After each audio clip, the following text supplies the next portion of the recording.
Do you think there's a pathway with international institutions to be more effective in these conflicts? Because I have to tell you, my view is Secretary General wants it, can't do it.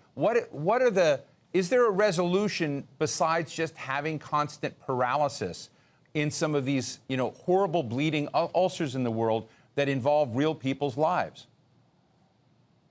Absolutely. I think that, organizations like UN and, also Security Council could do much more. Absolutely. The problem I see that now is that we're having all those problems in the world, so much conflict. On top of that, climate change.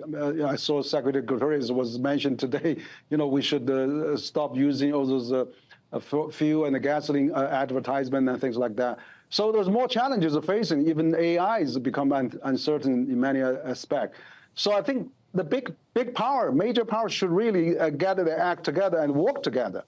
For example, at the issue of the Gaza, I would really say that why can't we send the UN peacekeeping force to station there and actually separate the conflict, the parties, and then making sure that there's a two-state solution being implemented.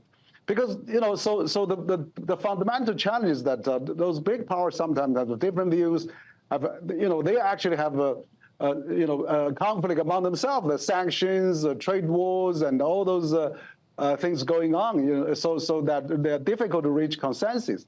But even, if the United Nations reach the consensus, national security reach the consensus, U.S. says it doesn't have a binding power sometimes. So it's really absurd to see that happen, I mean, Security Council of the UN is really the bedrock of the world peace, and that is really the things we established after the Second World War. And now such a powerful countries form the United Nations Security Council can't stop a small regional war in Gaza. That's really absurd. I really think United Nations should strengthen its implementing power. Actually, like UN peacekeeping force should be actively deployed, used in stop the Gaza fight, and that's really, I think, what we can do. And also, I mean, if the two-state solution, proposed by the European countries, recognized by also proposed by China, even U.S. do not object that.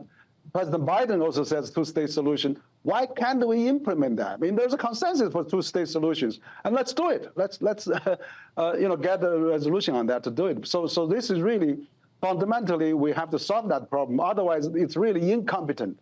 Not only for the domestic politics, but international politics. We are paralyzed, and then we're going to, that ushers in some new challenges and a new crisis that are going to happen more. So we have to really put our acts together and stop this war and making peace immediately.